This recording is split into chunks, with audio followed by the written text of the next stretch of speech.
Ladies and gentlemen, boys and girls, welcome to episode 91 of Faith Practically. I am Darren Claxton, and my guest today is my good friend, Fredrick Douglas Bussey. How's it going on today, Fred? I'm doing well. How are you, Darren? Good to see you. You as well. So glad to have you here. Let's bow our heads for prayer real quick. Father, not our will, but yours be done. Speak, Lord, for your servants are listening. In Christ's name, amen. So, Fred, I know you very well. For those who are not familiar with you, can you give a brief introduction to who you are and what you do and how you help people? Yes, I am the founder of Icon Status, a business advisory consultancy. We work with entrepreneurs to be able to scale their businesses, people who want to build a vehicle of wealth through their business, to be able to create impact in the world. And I am an author, speaker, husband, father of three, all around man of God. Hopefully people will say that, especially. And I love to be able to help people to be able to get clear on their path forward and the possibilities that exist beyond what we have been programmed to believe in this world. Awesome. And even just that extensive summary does not even measure up to all the things that you provide and the value that you give to your community, your church, entrepreneurs all over. So just thank you for everything that you do and for being on today. So we have a great show today. We're continuing our saga, our David and Saul saga. The last couple episodes, we were in 1 Samuel, and let's set this up because we have a conversation about leadership, which is one of Fred's strengths, one of your strengths, Fred. And we see that in this narrative thus far, there's a shift in leadership. We have the judges that had been routinely leading God's people out of idolatry back to God. And as soon as a judge would die, they would go back into this cycle. And so now you have Eli, who is a judge, and he's a priest, and he's a prophet. And he has exemplified very bad leadership, at least in his home, which is probably the foremost place that we, particularly as men, are called to lead. And his sons have grown up and been enabled to make a mockery of the priesthood. They're sleeping with the women. They're stealing some of the sacrifices. And Eli has been benefiting from it. And so a prophet of God has come to Eli, giving him this warning: because you have honored your sons more than me, God, there's this punishment that's being levied, and your family's going to be wiped out. So in the midst of this, we also saw the backdrop of Hannah. And Hannah was a widow, not a widow. Hannah was a woman desperately wanting to have a son, and made this vow that if she received a male child, that she would dedicate him back to God. And so Samuel was born, little Samuel was born. He's sent to live with the very same Eli in this corrupt household. And so we pick it up in 1 Samuel chapter 3, and here's where the conversation starts. Because at this point, Fred, the leader has been old men, right? That's been the leadership model. And it actually says in 1 Samuel that there was no widespread word from God. So at this time, even though we have leaders in place, from a spiritual standpoint, there is no voice. God has not been speaking to anybody because of the level of corruption. So now he's raising up a young leader in Samuel to kind of be this person going forward. And so I want to ask you this question. Obviously, when we look in the Bible, we see young people leading in so many capacities, right? Jeremiah was young, Isaiah was young. And you know, when Jesus came, he was in his 30s, and he chose disciples, most of them whom were teenagers. Talk to me about this idea. And we want to look at the church to start with. This idea that we have to wait for young people to grow up and to get some experience before we can give them leadership positions. What does that look like for you in your experience in the church? An all too familiar one, right? I have been working with young people since I was a young person. So from the time I was 15, 16, well, I was really raised. My parents are ministers, right? And so where they used to pastor in the small town South, it was all hands on deck. So my brothers and sister and I were the choir. Even though we were kids, we would be the choir. My mother was always pitching in with Sabbath school and AYS. And so we were called on quite a bit to be out front. And so that's all I knew. So when I became a teenager, it was a natural thing for me. And I think it's interesting now that I advise people and I coach people in my career, in my business. But I realized that I've been doing that since I was a teenager. And so I worked at summer camp, and that was one of my earliest memories of being a leader and evolving from that regard. And so I had to learn how to train young people, how to coach them, how to mentor them from a very young age, to be a person that could be a listening ear and to groom them to be able to take our place one day. And I noticed that there is a dearth of that in the church. There's a void of that ability. We see that maybe we hand select one or two that we allow to come through, but there's a gatekeeping that goes on that is very, very detrimental, not just to the young people who are not allowed to flourish, but also to the church itself. You know, in the Adventist denomination specifically, but in churches in general, the average age of the membership is middle-aged, right? We're talking mid to late 50s, early 60s. And we're also seeing with the increasing secularization of our society that fewer and fewer young people are actually interested in church and religion in the traditional sense, right? Many people will check the box of being spiritual and not religious, and ascribing to no particular denomination or even a particular religious ideology. And so there's a lot of a mishmash of different things. And part of that is a reflection of the fact that, one, we have leadership that's lacked integrity. And two, we have leadership, and I use that term very loosely, those in the positions of leadership who are not espousing the values of true leadership. I believe it was John Maxwell who said that leaders create leaders, right? And so by that very definition, there's a failure of leadership in the church to do that very same thing. People are uninterested in grooming anyone else. They're only interested in holding tight to the reins for their own egos or very good. And I'm realizing now this can sound harsh, but it's the truth. I am not seeing a willingness, by and large, for most leaders to mentor other young leaders and bring them up. They are not trying to replace themselves. They are saying, I'm in it for life. I own it for life. It's mine until I give it up. And it's arbitrary in terms of how they decide that they're going to allow you to be able to be a leader. I am 49 years old, right? In my church, I'm considered young. They always look to me to be able to speak to the young people and things like that. Well, we know you're not really young, but you're young enough, and the young people like you. Well, part of the reason that they do that is because I pour into them, and I'm looking for those values to bring out of them. The challenge that I have is being the bridge generation to be able to actually install them and implement them into the system as leaders, because they have ideas, but they've not been groomed because there is no grooming process. There is no training.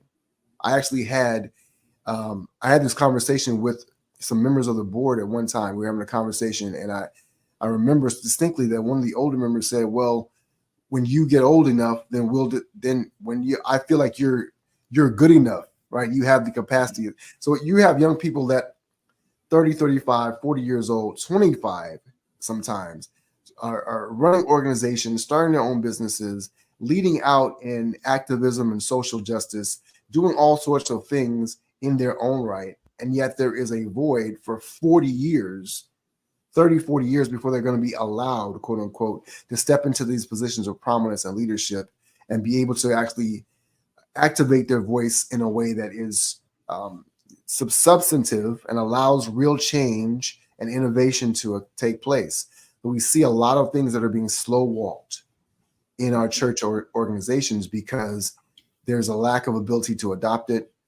And it really shows in some of the branding. I often like to joke, the church is one of the only organizations that likes to advertise its product with old people.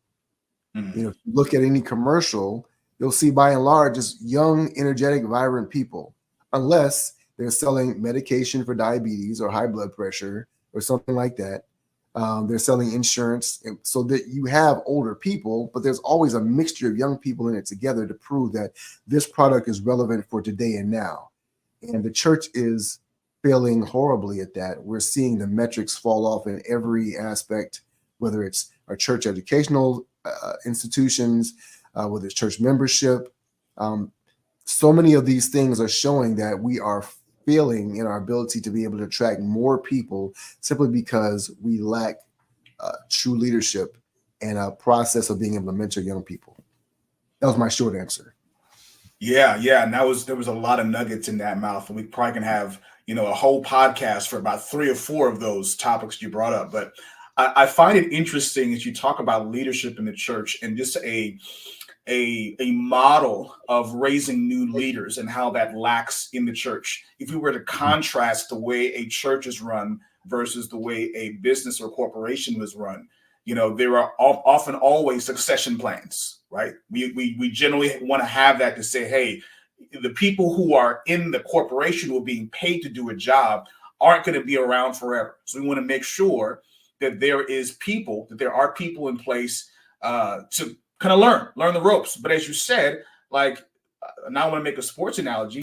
Think about someone like Brett Favre, right? So when Brett Favre was at his career, Aaron Rodgers comes in, and Brett Favre is infamous for saying, no, I'm not going to mentor him, right? I'm not going to mentor the person to take my spot. Let him learn on his own. And this is a mentality we often see in the church.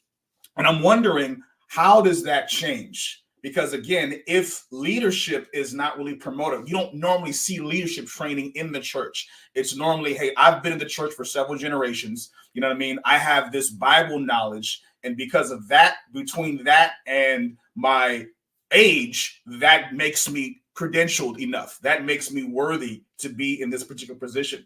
So how does it change to where now we're looking at actual leadership training for those in positions of power and succession training for those who are coming up after the fact? Well, part of it is the fact that we have to change the narrative about what leadership is.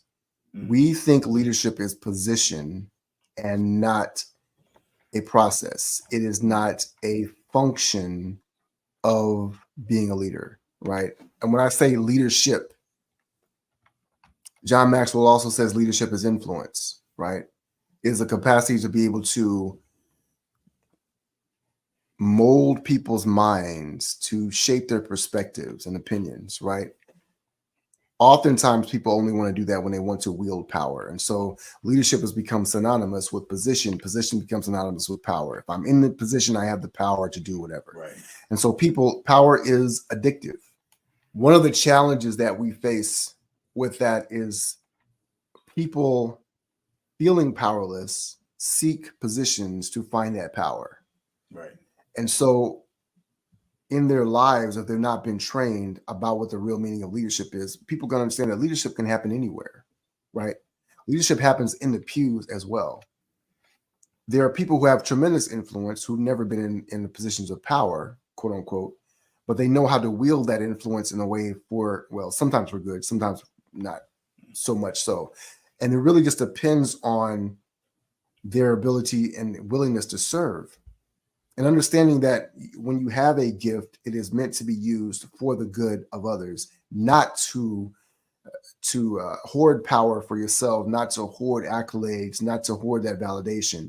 And I think oftentimes one of the things that's really, really lurking underneath the surface is that people who seek that validation are the ones who tend to seek more prominence and power.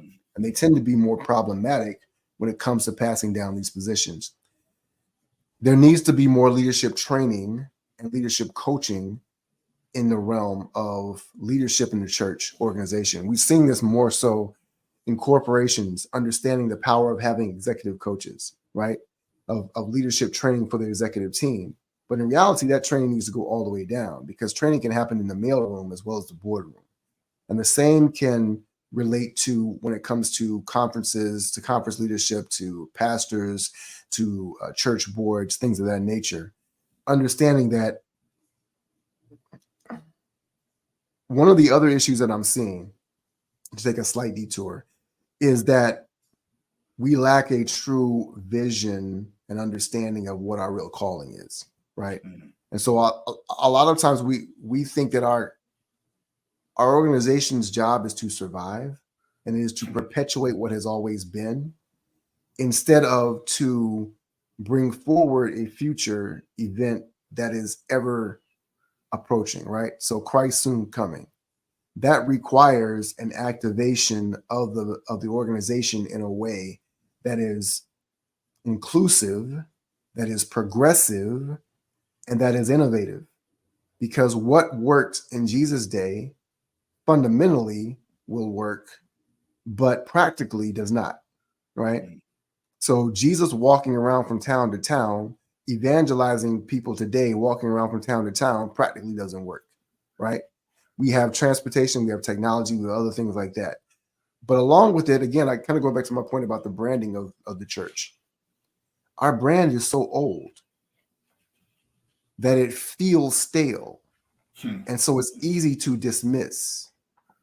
But when you have young people that embrace it, now it's fresh and exciting because they're able to put their own perspective on it. And ultimately, this entire movement is about the individual relationship that God has with each of us.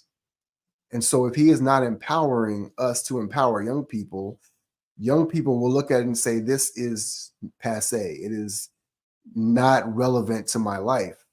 And what happens is when young people say that, increasingly older people say it as well.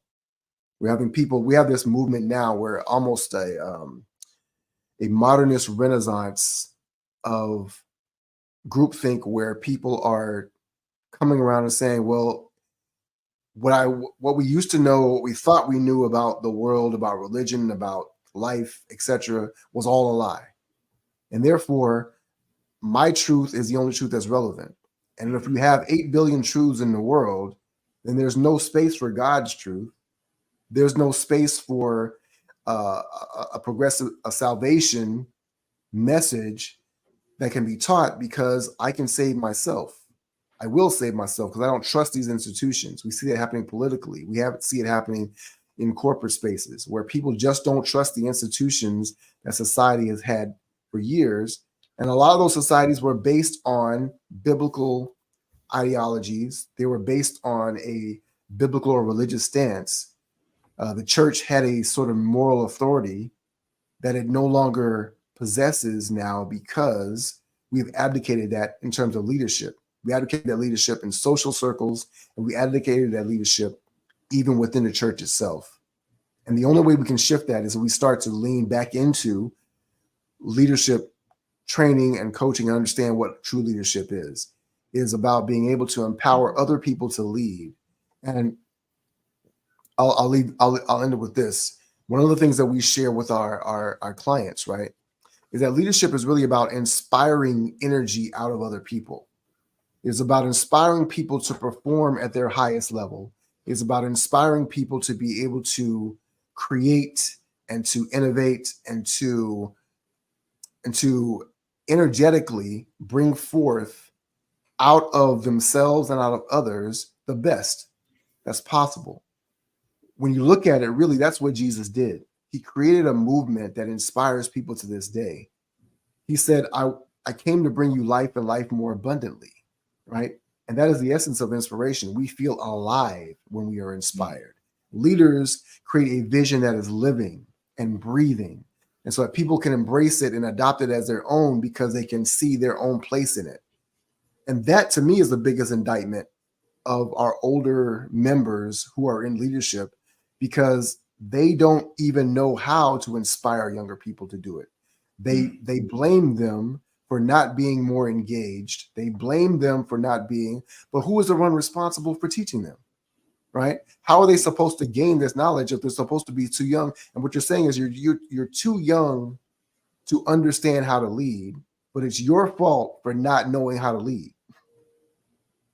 So as the famous philosopher Kanye West said, houseway, make it make sense. Yeah, there's a lot of circular logic that comes into play in the church standpoint, because as you said, you have the thought process that young people are not interested in church. They're not showing up. They're not doing X, Y, and Z. So that's the reason why we don't make them leaders, because we can't trust them. But if we were to give them those roles, then they would be engaged. Like, think about it. Most young people, I would say, if we were playing Family Feud, right, and we asked a question to young people, why do you go to church? Number one answer would be because they're forced to go, right? The parents, the guardians make them go.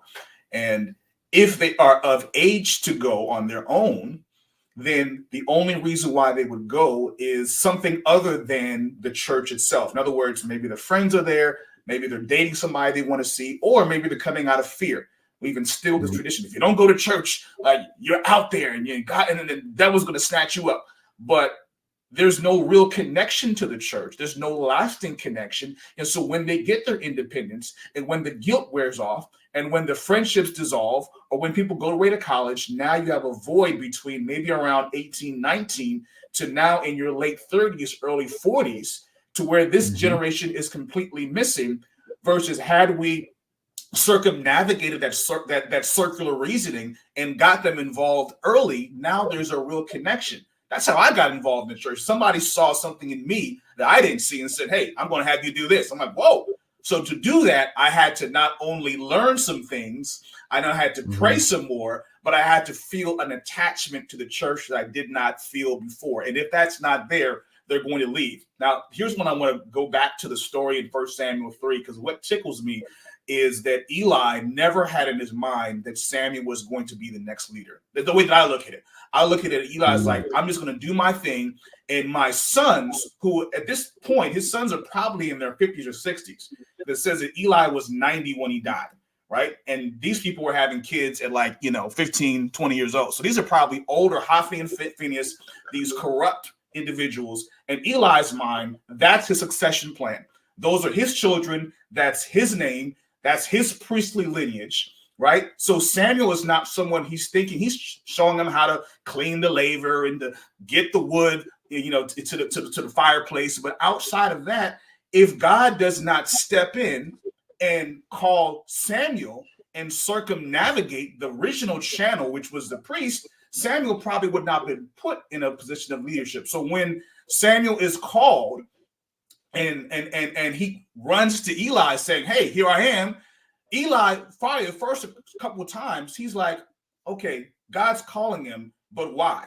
No, it can't be. Because if there's anybody who's going to get a word from God, it's going to be me. The buttoned up, older, got the years behind me, got the experience, got the skin of the game.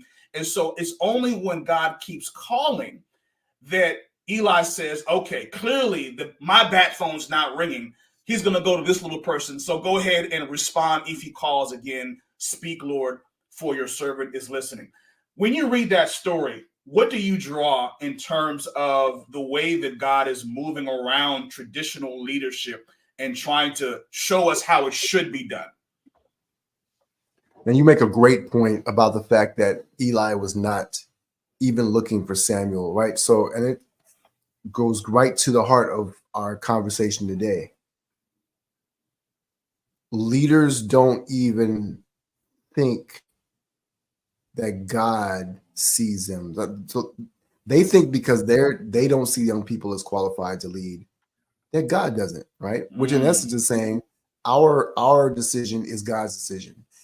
So it is not following in the succession properly, right? So in the hierarchy of leadership, God would be above us at the head.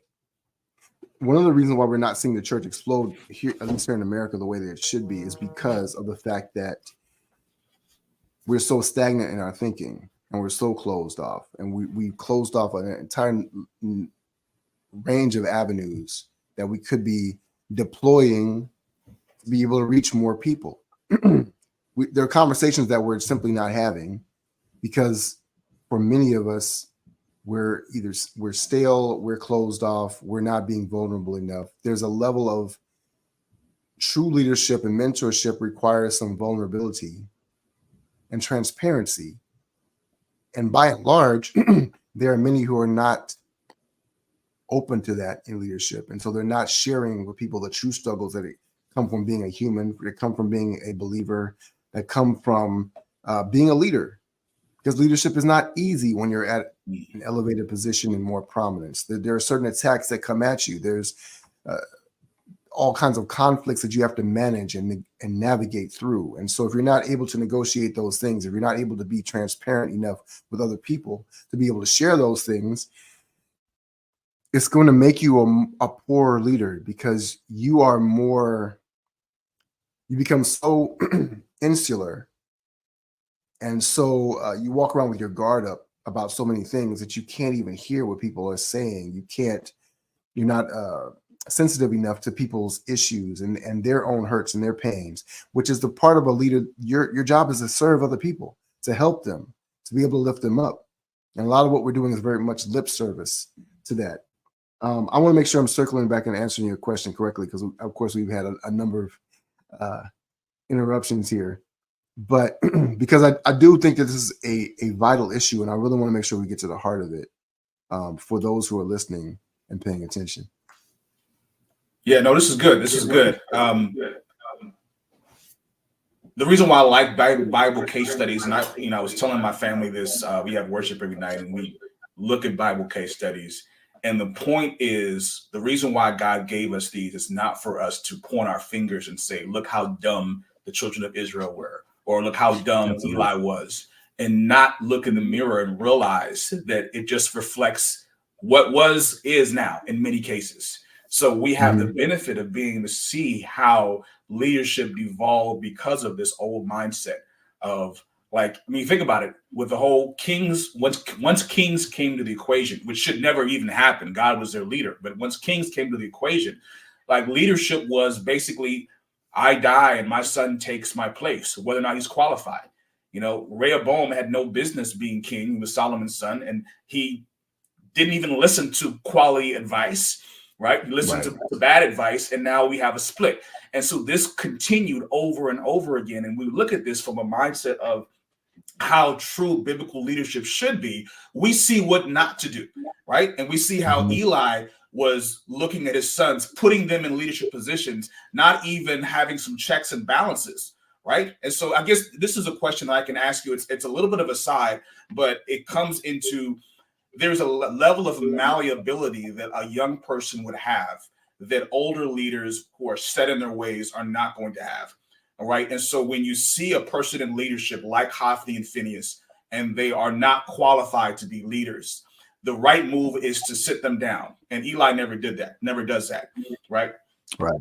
What do you see in that? Because to me, I feel like the whole problem could have been avoided when people are coming to Eli and saying, hey, your sons are worse than the heathen priests. Right? Do something about it. And Eli is just putting a band-aid on, like, hey, come on, stop doing that. Y'all know better than that. At what point are we saying, as a leader, I need to make a change? Doesn't matter who it is. Doesn't matter if it's going to affect me or my name or not. I need to make a change that might be detrimental to me, but will be beneficial to the greater body. What does that look like to you? Well, one of the issues that you're really talking about is lack of accountability, right?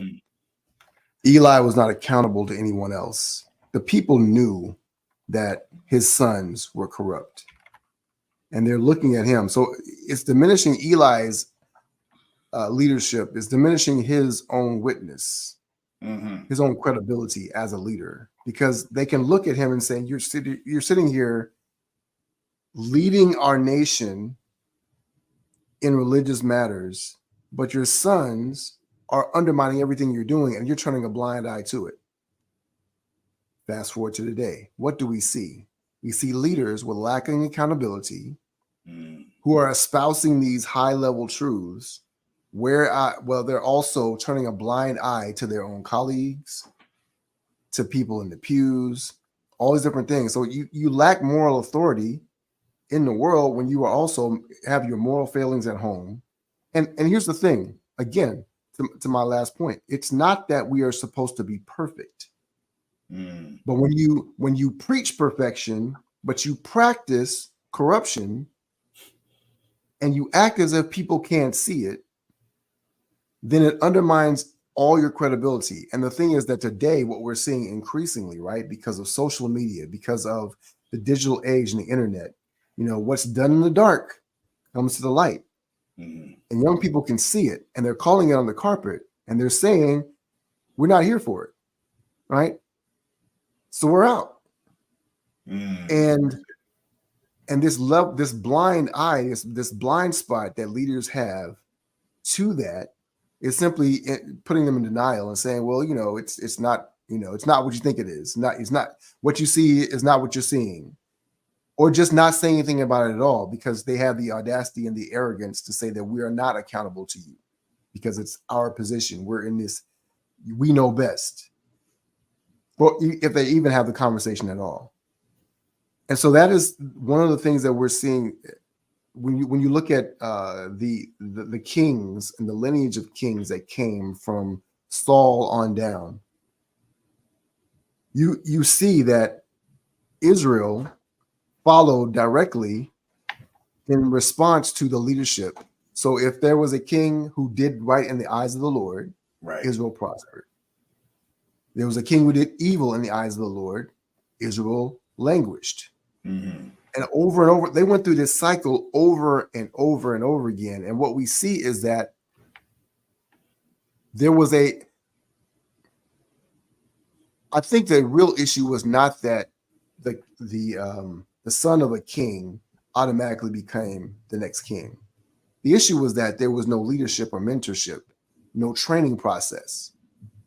Because that is, in essence, what a royal lineage is supposed to be. When we look at the Chinese dynasties, right? One of the things that was amazing about them, we had those dynasties lasted for hundreds of years. Right. And so they're not living as long as they were in biblical times. So you've got every 30 or 40 years, you've got another emperor. So we're talking about 30, a succession of 20, 30 different emperors throughout a dynasty, right? The Ming dynasty and things like that. And so that means that there was a lineage of training, right, that passed along certain values that allowed this dynasty, this empire to, because the difference between an empire and a dynasty is that an empire can last for several generations. Dynasties last for multiple successions, right? And so God's kingdom is meant to be a dynasty. It's meant to be these truths handed down. And the thing that proves it to me most of all is that Jesus himself said, greater things than this will you do, which means that even Jesus did not have the expectation that he was the greatest, right, that he had done the greatest that was possible to have done in this world. And yet what we see is we're so far removed from the expectation that we could do great things. The greatest indictment alone is that Jesus' ministry started really when he was 12 and lasted. We claim it only lasted for 3 years, but it really lasted from the time he was 12 until the time he was 33 and he was crucified. Mm-hmm. And yet in that range of 21 years in today's church, Jesus would have been lost. Right. How many Jesuses are we losing? How many transformational, revolutionary leaders are we losing because we are too arrogant to nurture them, to see them, but to believe that God sees them and is grooming them and preparing them and has given them something that is vital and a word and fit season for today's message and for today's world. Mm-hmm. Now you bring up a good point that has me playing the advocate for just a minute. So Ming dynasties, even in Japan as well, they had a similar system. They had a motivation of protecting the family honor. And you have millennia of that culture being passed on. So family was very important. So succession was part of the culture, right? So there never was a thought process. I mean, yes, you had people that were vying for power and I'm gonna kill my brother or kill all my line. But normally the thought process is I am the leader now, but I'm making sure that our family persists and lasts the length of time well after I'm gone. So that's an incentive. Even in Bible times, there's the same kind of feeling. The feeling like, yes, our line, we want to make sure. So once Saul lost the throne, Benjamin was gone indefinitely. And now when Judah never lost the throne, right? Because they had the succession plan in terms of we're making sure it's in the family. Now you had coups and you had revolutions, things of that nature, but the incentive was our family is going to stay on the throne. So there was some incentive to raise people, to raise the next generation. In a company, in a corporation, there is incentive of profit, of money. So I'm being paid to do this position, right? So even though I might not want to give all of my knowledge to the next person, I might be looking to save my job. From a top level, there is incentive to bringing executive coaching for the good of the bottom line. But if you think about our churches, right, the goal, the ministry goal should be on the forefront. It is to preach the gospel to all nations, all, teaching, baptizing, et cetera, et cetera. And yet and still, no one's being paid. So there's no incentive for making money, right? The incentive of preaching the gospel kind of gets lost in the sauce. And as you said, it is really about me finding some level of validation that I don't find in my regular life in church. So there's no incentive of me doing leadership training. There's no incentive of me passing it down to these young people, because what is the real goal? Well, the real goal is preaching the gospel. And I feel like that qualifies me as a leader. So you have pastors who fall from grace, or who should fall from grace, because their leadership credentials have been more about their ability to exposit and break down the word, and not the ability to actually lead in that capacity. Now, I'm not speaking for all pastors, obviously, but how do we change that narrative to where we are saying, hey, the church's mission should exist long after we're gone? And for that to happen, I can't be on my deathbed finally giving up the keys, finally turning over my department to the next generation. I have to be forward thinking about getting the Samuels and the Jesuses involved at a young age. How does that thinking, especially with money not being a priority or not being an incentive, how does that even become a way that we can empower this culture change? So there are multiple items to address there. And if I had the ultimate answer, this would probably be a shorter conversation, right? But let's pretend that we can, let's walk through it, right? One of the things you mentioned is that money is not a prevalent factor, primary factor. I would suggest to you that it is. We just don't admit it. We use the fact that young people cannot contribute financially, right, as a way to hold them down. Yeah. We use the fact that older members have established the fact that they give their tithe, despite the fact that research shows that only about 20% to 1/3 of church membership are faithful, regular tithe givers, right? So that those who support the church are a fraction of those who actually do. So which suggests to me that you have people that are quote unquote members or attenders that are not fully committed, right? Their money is a reflection of that. I would argue that the reason why they are not fully committed is because we have not found the thing that really commits them, that really engages them. You mentioned earlier about the fact that we heap a lot of shame and guilt on the younger people to make them stay in church, right? That's one of the reasons why they come. Yeah. I would suggest to you that shame and guilt persists, and that's one of the only reasons that people stay. Even though they're not, that's even in leadership, there's a lot of shame and guilt. They put that on people to control them, but they also operate out of that same thing themselves. Because why else would somebody be unable, not spiritually mature enough to be able to be vulnerable about their weaknesses and their sins? To be able to say, I struggle with these things too as well, right?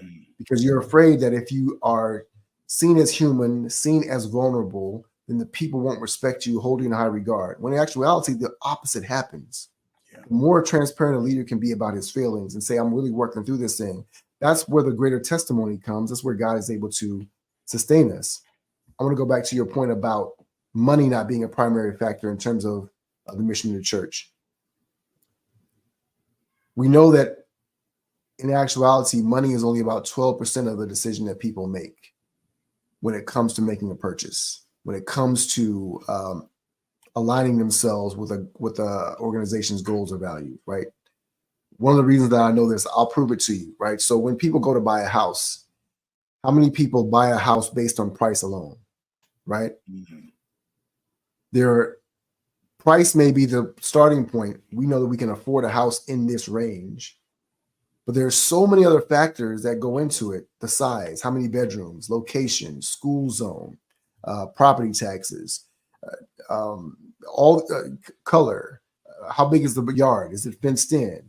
What's the neighborhood like? Are there HOA fees? All these other things. By the time you get down that list, price may be one of 100 other items that you're really considering. And so whatever your priority is really the thing that's going to make the most sense to you. People will decide, in fact, well, the price is what we thought it was, but we're willing to wait and save up and buy more, right? So people are willing to make life changes based on this thing. It has nothing really to do with the price. The price is just a guide in order to be able to talk about all the other things that you get out of it. And I use that to say this in terms of religion and the church, because what we have done is we've kind of lost sight of the other priorities, right? When we talk about the mission of the church to evangelize the world, that's not really our goal. Our goal isn't really to tell people the truth, as many people as possible, because we don't use any of those tactics to be able to do that, right? We don't use best practices when it comes to technology. We don't use best practices when it comes to marketing and branding and things of that nature. In fact, we use price as the guide. Well, this is what we can afford, right? We go begging for money because we have a very scarce mentality when it comes to resources and things of that nature. We have a Bible that has a scripture that says, "My Father has houses and cattle on 1,000 hills," and yet we act as though we got one cow on one hill, and we're gonna fight over which hill we're gonna put that cow on next, right? So that limited thinking permeates everything that we do, and the only way to overcome that is by shifting the thinking, by shifting the focus, and being able to prove to ourselves that God is bigger than the box that we've put him in the corner of our sanctuaries, right? There's a lot of thinking, like you said, it's very circular logic, but it's also very, very limiting beliefs that we carry about the God that we serve and the mission that he's given us to create and the organization that he's given us. Why do we persist in this poverty mentality about the church? We say it is the kingdom of heaven. What kingdom can exist on poverty? And so if we are but paupers in this kingdom of poverty, then yeah, we're gonna hoard it for ourselves.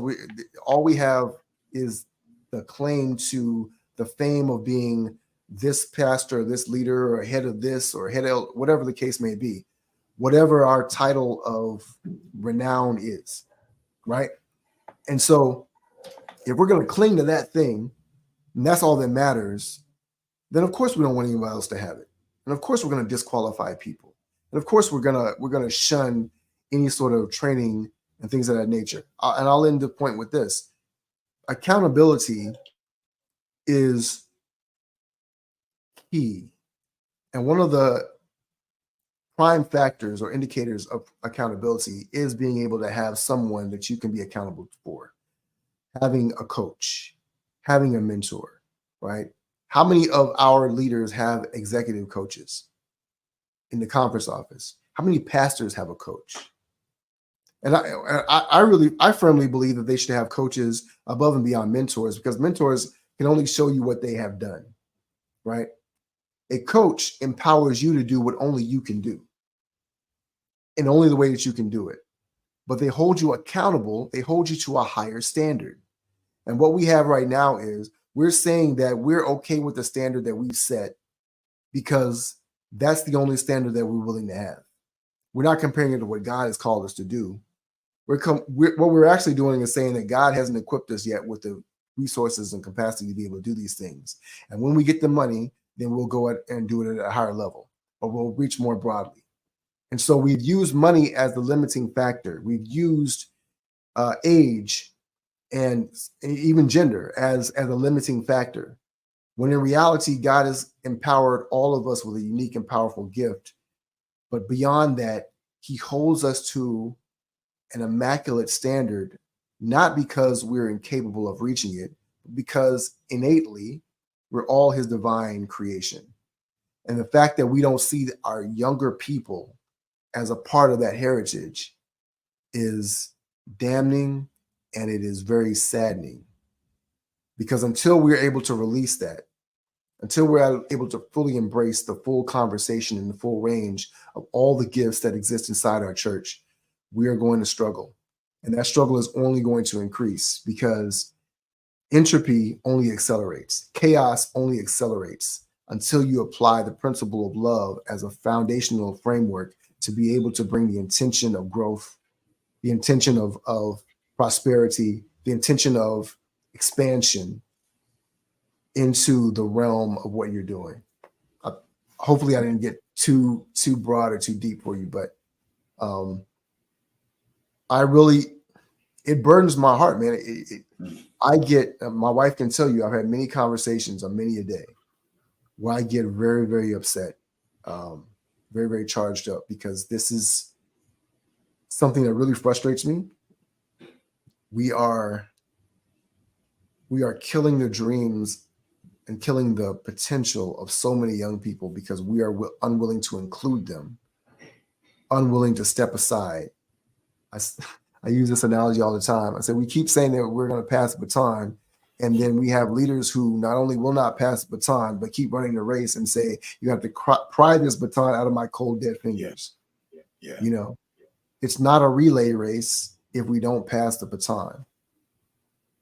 Sure. And if we don't actually show them, so the worst thing we could do beyond just refusing to pass the baton is passing the baton to someone who's not trained, who's not ready, who doesn't even want to do so. Because everything that you mentioned, this picture you painted of dysfunction, whether it's prioritizing tithe-paying members, whether it's putting people in leadership positions because of their name or because of their ability to break down the word and not actual leadership qualities.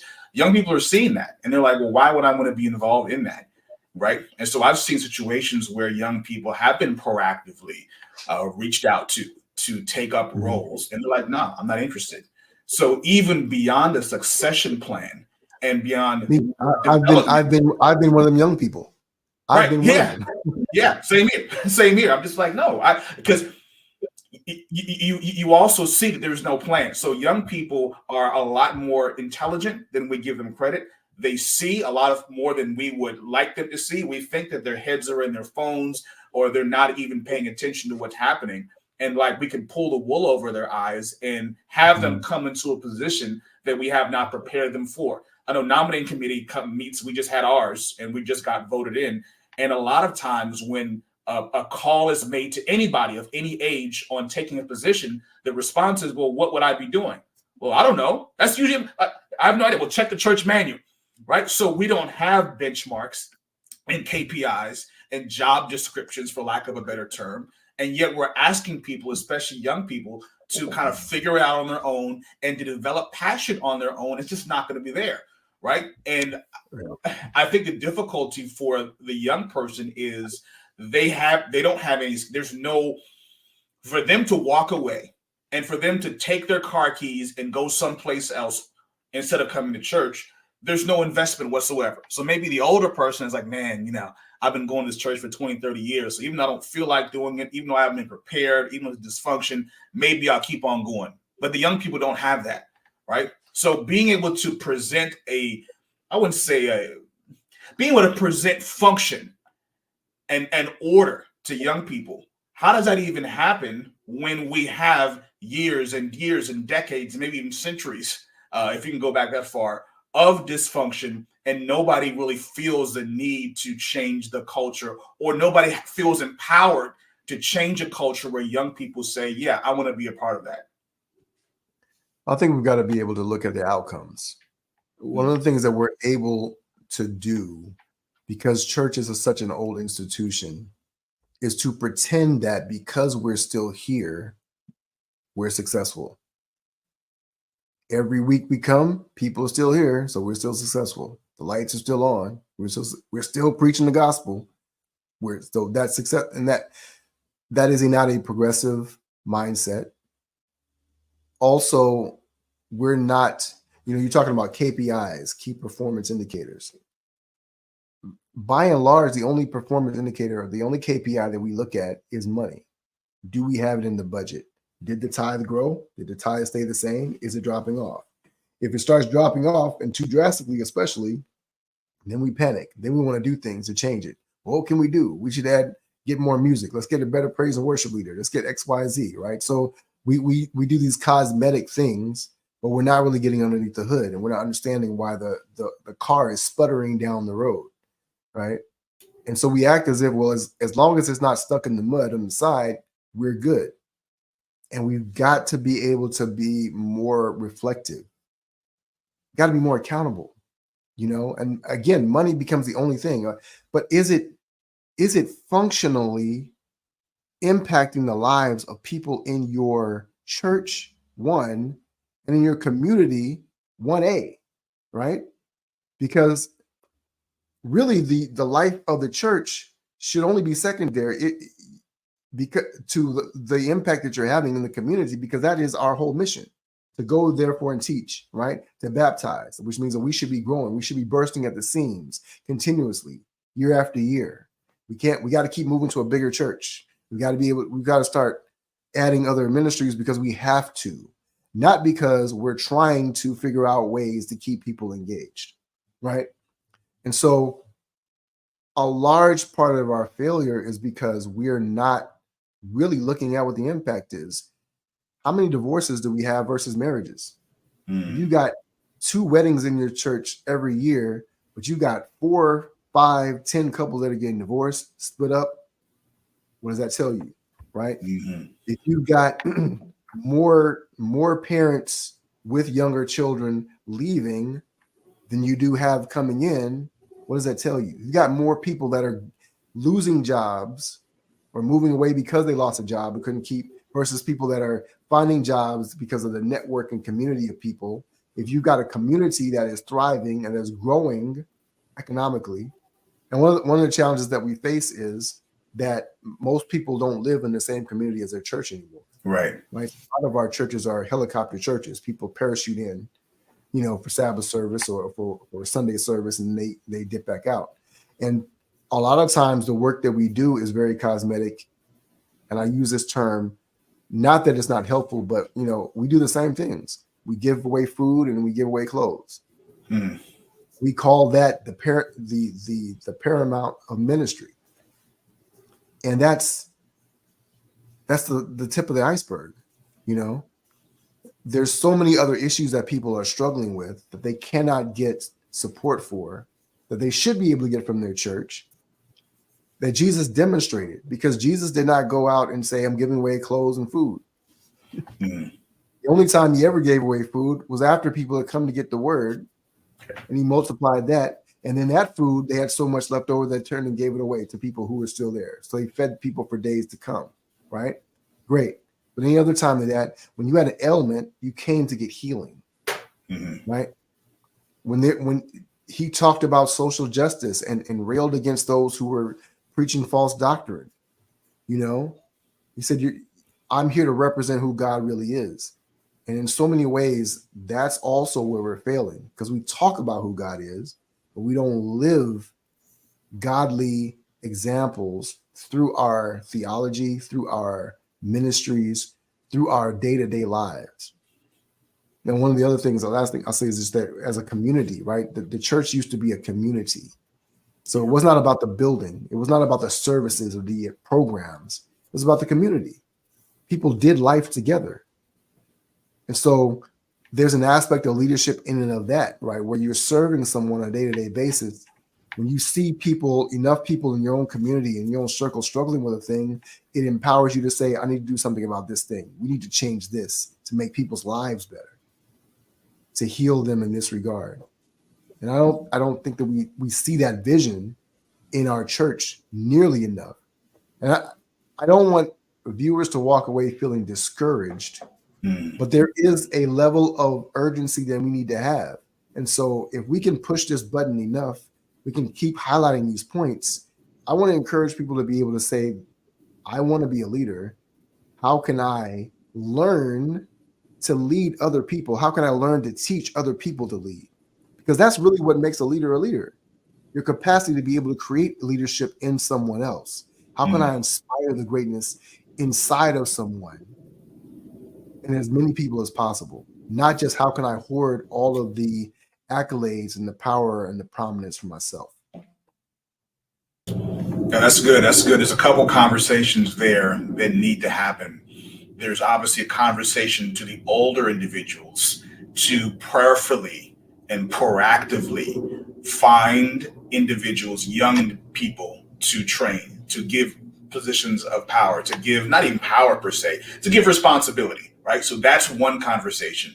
And then the conversation is to the young people, right? The individuals who are there, they're forced to be there. They see dysfunction. They have ideas. So a lot of the things that you're talking about in terms of being more practical about serving the needs of the community, right? So going beyond community service, which we, as you characterize, giving out food and clothes, like health drives, like what are the needs of the people, right? So the people in the community, if we have Spanish speakers in our church and we're in a community with a lot of people that don't speak English, let's teach them English, right? And it doesn't have to be that we have a tract with us. It doesn't have to, we have to break out a Bible study. Let's just serve the needs, and people will recognize the church not as a building where people dress nice once a week. It's actually a place, a bomb in Gilead, as it were. Those two conversations need to happen. But can I push back on something real quick? I don't want you to forget your question or your thought. But you said something at the beginning of that statement. You talked about the fact that we need to be able to find young people, right? My thought process is this: the young people are there. The point is not that we're trying to find people who are qualified, young people that are qualified. Everyone is qualified to lead. Right. Yeah. What we are not doing is proactively seeking young people, period. Build a relationship, inspire them to be the leader that they were called to be. So everybody's not going to be a pastor. Everybody's not going to be the family life leader. There are positions that we don't even have titles for that they will be able to create and do, right? The AI coordinator or the social media, for a lot of, right? We have this thing where I'm a member of the Sabbath school team, right? And so we were talking about we need to find some young people who can do the social media, right? And then by and large, I realized we don't really have enough of those people around. So maybe we just need to tap into somebody and train them, get a course, whatever the case may be. But saying that they don't exist is often an excuse for older members, as if they're just supposed to show up with a resume in their hand and show that they're qualified to be able to do this. Pouring into the lives of younger people is, dare I say, a requirement of your position, right? If you're not taking the time to do that, what are you doing, right? I don't have time for that. Literally, that's why you should be doing it, because the capacity, the bottlenecks occur because we're the neck, right? The leaders become the neck, and they become the ones that choke out the capacity for greater blessings to be able to pour out. And if we're not actively seeking ways to be able to expand that, then we are capping that capacity. We're the lid on the bottle. We're the cap on the bottle, and we got to be able to take that cap off. And doing that is an element of being able to look at any person in our realm. How do I pour into them? How do I encourage them? How do I ask them about what they are interested in? How do I encourage them to take what they're interested in and turn that into a way to serve people, right? Because if they're interested in it, there's got to be other young people. There's got to be other people that need it or are interested in it, that can use it. The usefulness that everyone has is a capacity that we're underutilizing. They're not just hands to carry chairs, right? They're not just there to make us look good for the children's story in the front. Mm-hmm. How can we tap into the genius that exists inside of each young person, each child, each teenager, each young adult? How can we tap into that to encourage them to say, I can't help but give of the greatness that's inside of me because someone else has helped me to realize that God put it there in the first place? Sure. I love the expression that God does not call the equipped, he equips the called. And whether it's nominations, whether it is just looking for young people, I believe it has to be Holy Spirit led, because you're not going to see those qualifications up front in many cases. Some people, some cream is going to rise to the top, and you have a young person who does a sermonette. We always give them sermonettes, just like we always give women sermonettes, right? That's a whole other story. They do a sermon. Like, oh, he's talented. Oh, she can speak. Okay, so now let's give her more. But that talent and ability that God gave was always there. It's just not always in the front. So being able to have the spiritual eyesight to see this person has something they don't even see themselves. How do I empower them to get it out, right? And I believe that it comes with giving opportunities, right? So if a young person is given an opportunity, especially one they don't initially feel qualified for, but they're willing to do it, now there is an opportunity for them to utilize that and to draw on the power of God to be able to do it. But it also means we have to be providing resources. So like, as you've lamented, leadership training is not a thing normally. So can we look at, like, I love John Maxwell. John Maxwell says, everything I learned about leadership, I learned from the Bible, right? And so can we proactively get training, right? Even if they're not training for something specific, we're saying, hey, here are some things that will help you to be better in your career, to be better as an entrepreneur, right? And so there are things that they're interested in. If you talk to a young person and you can teach them how to make some more money, how to be better prepared for a business and job, they'll be far more into that than saying, let me train you to do this little position over here. And then when they receive the training for something that they're interested in, then now all of a sudden that training could be utilized here once we give them an opportunity. Hey, the same leadership training you use here to get this interview locked down or to learn this particular skill set, you can utilize here. But it requires some proactivity from our part. So as we close here, I want you, let's say somebody just tuned in right now. You have an older person who's watching right now, and they have the mindset that I'm only giving up this leadership on my deathbed. What would you say to that person? And then what would you say to the young person who's only showing up because they have to, and they're counting down the days to where they can leave? What would you say to those individuals regarding the situation we're talking about here with leadership in the church or leadership in general? All right, I'm going to answer your question, but first I'm going to push back again slightly on something that you said, because we use this term all the time. God doesn't call the equipped, he equips the called. And my only caveat for that is that everyone is equipped and everyone is called. Everyone's called, right? Yes. And so not everybody answers the call. That's the issue. Everyone's called, they don't all answer the call. And not everyone who is called is allowed to serve. A lot of times we box people out who have a calling on their lives, right? And then, no, you got to go do that over there. And so they do. They go do that over there. Yeah. I just wanted to pinpoint that to the older person.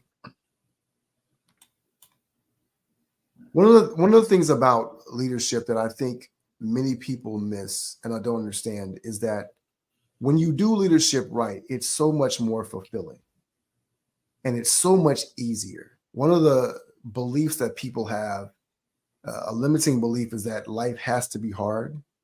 And so a lot of the fulfillment that many older people get from work is the work of it. And so they get fulfillment from doing the, chop wood, carry water. However,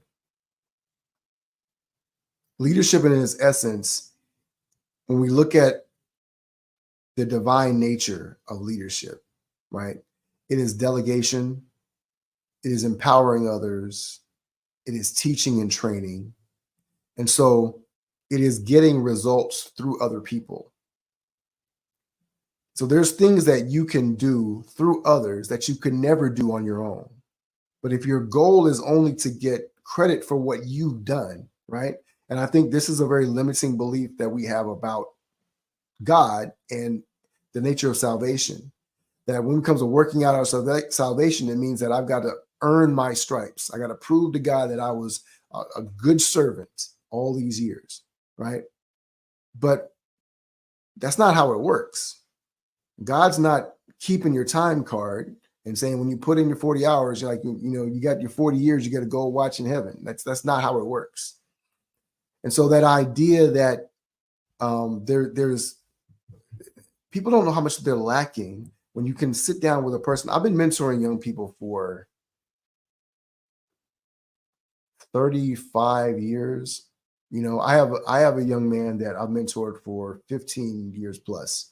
When I met him, we had a mentorship program in our church, and so each of the men in the church was assigned to a young man in the mentorship program. And so when I met him, he was a senior in high school. He was living at home by himself because his mother had moved out of the house into the house with her boyfriend. And so she basically bought him groceries once a week, and he was on his own. He had 3 older sisters. They were all gone. And so that relationship that I built with him over the years was so rewarding. It was so rewarding to be able to see him graduate from high school, to attend his high school graduation, to attend his college graduation. He's in post-grad, working on his doctorate now, to be able to see him and to mentor him and have the conversations. And one of the things that really empowered me in my coaching were the questions that he would ask me about life that I had never had to consider before. And so I had to come up with the answers. Why does this work? How did I get here? Why has this happened this way? Et cetera, et cetera. But it helped open up my mind and shape my perspective, and it enriched me and helped me to ask God certain questions that I could turn around and in part give to him. So it made me better. And I always tell people, if you want to grow, find someone to mentor, find someone to pour into. Leadership expands us, not because we get all the accolades and the credit for it, but because the more people we can find to pour into, we can see God working through them, through us, to them, to help them to live more powerful lives and to create more powerful outcomes. And so when we see these outcomes that are actually diminishing returns in the church, attendance, membership, giving, etc., those things happen because we're not doing our job as leaders, and we can find a more fulfilling path. If you really want to have a legacy, think about all the people, reverse engineer your funeral. Who's going to be standing up there talking about how you poured into them, how you changed their life because of the wisdom, because we have so much wisdom that is just dying with people. One of my mentors, 84 years old, passed away a couple of years ago. Actually, wow, a couple of years ago this month. And the time that he spent with me, just going out to lunch, right? The lessons that he learned, I can't even remember some of the specific lessons, but just the fact that he spent that time and saw in me a valuable person, in turn wants to be me to be able to turn around and give that experience to another young person, because I don't know what they're capable of doing. Only God knows. But I do know that they're capable of so much more than they think they are. And that will only happen when other people sit there and look at them and say, hey, you got it. Go ahead, do it. Don't be afraid. Let them know that failure is not final, that you can continue to move forward. You can continue to grow and expand. And so in that regard, if you want to have a more fulfilled life, if you want to have a more powerful, impactful obituary, then that's where you need to go. You need to lean into leadership. Be willing to learn how to lead in a more impactful and powerful way, a more selfless way. And for the young people, let me make sure I get your question right, because I know we're close on time. But for the young person, what am I asking? What am I leaving for them? Yeah, someone who they're going out of perfunctory. They're showing up just because they're being forced to, and they don't see a place for them. They don't feel connected to the church. What would you tell that person? I'm going to tell them that the church doesn't have to be the place that you are meant to serve, right? Serve wherever you are, wherever you can. Still serve in church where you can. Here's the thing, and I say this as a caveat or a part of my book, right? You don't need anyone's permission to do what God created you to do. So when people tell you, and I'll use myself as an example, people tell me all the time, people would say, that you have to be in a position that, got to be in the church to be able to have influence. Part of that is true. I know that I am one of the most influential people in my church. I know that people listen to my voice, partly because I'm there, partly because I speak up. I can't help it. It's who I am. But also partly because I've been willing to help people in whatever way I can. If the leader of the prayer ministry needs help setting up the free conference call, using my knowledge of technology to be able to do that. If the Sabbath school leader needs help moving some tables around, being there and being present, having conversations, listening. When you as a young person show up and show interest, and this is a way of leadership. Leadership is influence. You can influence people who are above you, quote unquote, or ahead of you by listening, by taking that wisdom. They are more likely to pour that out because you're there. And you've got to be open to giving, open to showing up, not just being stuck in the pews, complaining or being frustrated. And I know, because I've been there, I'm still there in some regards, right? Emotionally, feeling like we should be doing this better or differently or whatever. Wherever you find a way, ask, because there's someone who is willing to let you help them. There's someone who is willing to train and teach you. There's someone who is willing to take what you have and your insights, your gift, and your abilities and be able to allow you to maximize that for God's glory, for his kingdom. And so that you can be able to have an impact. And that compounds over time. There's infinite value in being able to do that. And so I encourage you, don't give up. Keep finding a way to serve. You don't need anyone's permission to do what God created you to do. Amen. That's awesome. Thank you so much for the wisdom you've dropped. So much. We could have this conversation for hours because it's a problem that's not going to get fixed overnight, but does require that level of prayer-filled intentionality. So can you close us out with prayer, Fred, please? I can. Let's bow our heads. Father God, the church is your bride. And that really talks about a relationship that you want to have, an intimate one. What we do when we restrict parts of your bride to just the ones that we think are most qualified can be disheartening. Yet, Lord, we know that you still have love, you still have a vision and a mission and a purpose for each and every one of us. And so we ask, God, that you would continue to pour light into this organization, pour light into your people, inspiration, inspire us, Lord God, that we can see that vision, understand our role to play in it, and continue to aspire to lift up others, no matter what their age, no matter what we believe their qualifications may or may not be, but allow them to be able to flourish, to hear your voice, and to be able to reflect your message to us and to the world in a powerful, powerful way. I pray that you continue to be with every member of this audience who has watched this, who will watch this in the future on replay. I pray, Lord God, that you would be with Darian as he continues to minister through this podcast and his ministry as well. Continue to use us that we can be as impactful and more so in every way that you ever dreamed possible for us. In your mighty name we pray. Amen. Amen. Real quick, Fred, where can people find you if they want to work with you, want to learn more about you? Yeah, so you can find me on Facebook, Fredrick Douglas Bussey, Instagram, Fredrick.Bussey. Send me a message. It's usually the best way to reach me, to connect with me. My website is fredrickbussey.com. If you want to learn more about working with me, having me to come and speak at your organization or whatever, I'm available. Thank you. Awesome. Thank you so much, Fred. Thank you all for watching and listening, and we will see you all next week. God bless.